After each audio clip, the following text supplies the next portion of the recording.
it's fascinating because when you look at our media and our social media, and before that MTV, it's all glorifying, the winner, the one with the most stuff, the one that gets the most and does the most.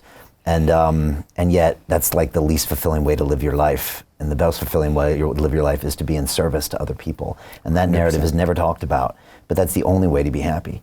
And it sounds like that was the trigger for you to getting sober, to getting all these things that, you've done, and all this knowledge is that first spark was being of service in a big way to these kids. Without that, you might have drank yourself to death, or who knows where the hell you'd be. Definitely. It was an epiphany for me, and and now I am just so dedicated to learning, to understanding and evolving, and there's so much that we don't know about ourselves, and I'm uncovering stuff every day. Elliot Hulse was on my show many years ago, and he said, just when you think you've solved your shadow issues, that's when you find your real shadow issues. And so, yeah, it's never-ending story. I think it's a dangerous place, though, isn't it? When you think you've got all the answers and you know everything, that's a dangerous place to be. Yeah, that's when you get hit by something you don't see Yeah, coming. because you're not. We haven't got enough life left to learn the secrets of life, the secrets of us, the universe, whatever you want to call it. Your story is really interesting because, when I was a banker in the city before I started the show, it was all about competition. It was, if you make $1, that's $1 I can't make. Yeah. And it was all about me. And Brian wanted to make as much money as possible, and that was my only metric. And then at 40 years old, I look around, and on LinkedIn, I've got the greatest profile in the world. Everybody wants to be me. I'm making all the money. I got the duplex flat and shortage. Meanwhile, I'm drinking myself to death every night, and I got no friends, no family. And so I realized, I actually took a meditation course because I was doing martial arts, and I thought this would be cool. And 3 weeks later, I quit my job as a banker and basically started London Real. And through starting London Real, and for the first time really being of service in some way, and talking to people and promoting their ideas, that led me on my whole journey to sobriety, to fatherhood. None of that would have happened. And so what happened to you really resonates with me. And I remember a couple of big moments, Ollie. The first one was when Joe Rogan invited us to his show 2 years after we started. And I didn't understand that, because here's a guy who's got a media channel.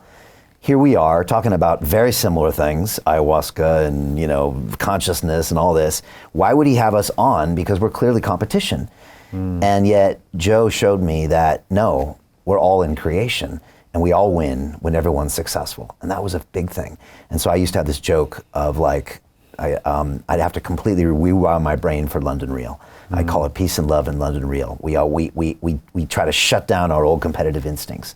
And I remember our tagline was putting the BBC out of business, was my tagline, which is kind of a joke because you can't put the BBC out of business because they'll put you in jail if you don't pay your TV license. And then I remember one time the BBC called up and I was interviewing Daniel Pink, who had a book called To Sell Is Human. And they said, can we interview him at your studio before you interview him? And every bone in my body wanted to tell them to totally fuck off. And I said, no, the London Real way is we don't do that anymore. So I actually invited him over. I regretted it, but I invited him over. But I mean, this has been the journey of trying to not go back to those destructive instincts of compete.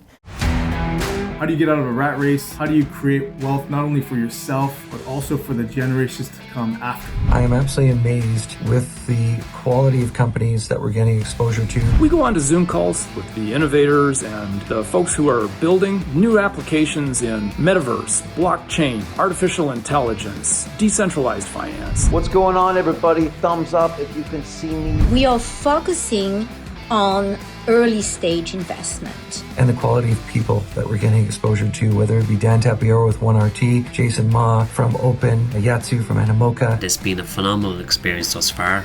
It has far exceeded my expectations. We are focusing on cutting edge technologies. I view it now as the best investment I've ever made. The upside I view is unlimited. And as a retail investor, I would never get this exposure anywhere else outside of Investment Club. See you in the Investment Club. I had a guy on my show named Yves Larossi, who he was this guy in Switzerland who built this jet-powered bodysuit, and he used to fly this thing, flew with Brian. He's an older guy.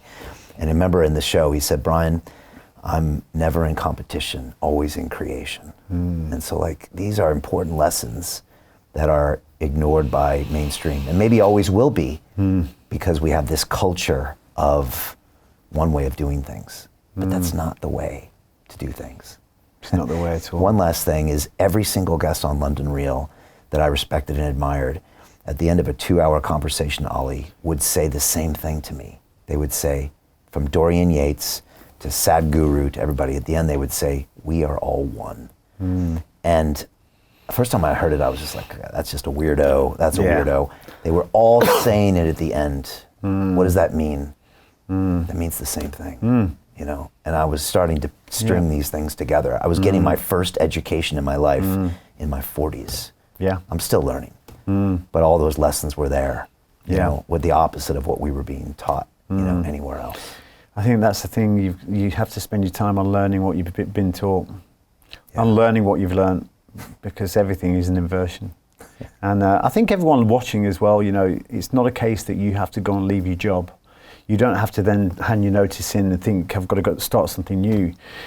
You imagine the majority of people that get up on a Monday morning and their first thing in their heads are, I can't believe I've got to go back to work, I'm doing this to pay the bills, I'm doing it to pay the kids' schooling fees, etc., etc., etc. All they have to do is think about what they're doing in the service of others. If you work for an insurance company, look at the thing you're doing in service of others. If you're working in a coffee shop, look at the way you're serving others. And it's just that change of frame of mind that can shift everything. You know, because if you're just focused on paying the bills and that's the driver, you're going to have quite a soulless life. Wow. We're all here to be of service. It's a weird narrative because it almost sounds like a weakness, like I'm a waiter or something. No, there's nothing wrong with that because that's service. But if it's such a powerful observation, you know, one of my guests told me that one time. I was like, why are we here? He said, to be of service. I was like, damn, I haven't really thought about that. But that is why we're here, because we are all one organism.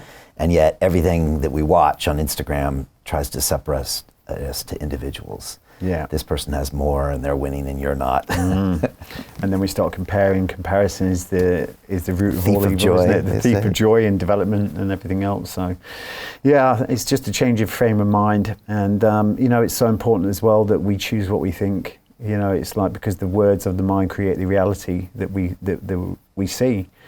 And this goes back, you know, to that coding, you know, like that 0 to 7. Because if you had an overbearing father or this, that, and bullied at school and everything else, once you're in a situation where you're challenged, you take a risk or whatever, those messages come back. And it's about us starting to use language that we want to hear. It's about being the dictator and not the dictated. You know, and it's just that language in the mind. As long as we can start to stimulate a different conversation up here, we'll see a different world. Hey, I know investing in crypto is scary. It takes a real leap of faith because there are so many scams, rug pulls, and bad actors out there. It's a dangerous business, which is why 95% of people lose all their money. Well, that's why I created the London Real Investment Club, so you can access the hottest deals on the planet and use the crypto bull market to create the generational wealth that you deserve. Join my team of over 100 people from around the world that are making millions of dollars behind the scenes investing in blockchain, AI, Web3 games, DeFi, Bitcoin, and more. Don't miss out. Click the link below to book a call with one of my team now. But hurry, this bull market will end soon. I know investing in crypto can be scary. That's why you gotta join the investment club. Pull the trigger. Let's do this.